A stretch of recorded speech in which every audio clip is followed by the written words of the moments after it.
ప్రకారం వేతనాలు పెంచినందుకు నిరసనగా 108 ఉద్యోగులు ఆందోళనకు దిగారు. రాష్ట్ర వ్యాప్తంగా 108 వాహనాలను నిలిపివేశారు. శ్రీకాకుళం జిల్లా కేంద్రంలోని వైద్య ఆరోగ్య శాఖాధికారి కార్యాలయం ముందు జిల్లాలోని అన్ని 108 వాహనాలను ఆపేశారు. వేతనాల పెంపునకు సంబంధించి గతేడాది చేసుకున్న ఒప్పందం ఇప్పటి వరకు అమలు కానందుకే సమ్మెబాట పట్టినట్లు తెలిపారు. పనిచేస్తున్న దానికి గౌరవ వేతనం అనేది ఇమ్మంటున్నాం. సరైన వేతనం గౌరవ వేతనం ఇమ్మంటున్నాము.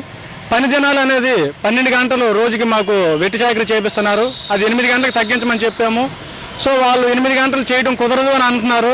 8 గంటలు చేయడం కుదరనప్పుడు ఆ 4 గంటలకు గాను ఓటీ అనే రూపంలో ఇచ్చినా బాగుండేను. సో జీవికే యాజమాన్యం మాత్రం దానికి కూడా నిరాకరిస్తుంది.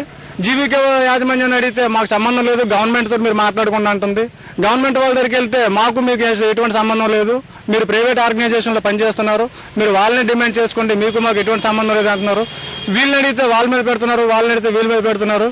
ఇది లాస్ట్కి ఎటువంటి పరిస్థితులకి దారితీస్తుందంటే ఈ రోజు రాష్ట్ర వ్యాప్తంగా 108 అంబులెన్స్ సర్వీసులు ఆగిపోయే పరిస్థితి తీసుకొచ్చారు.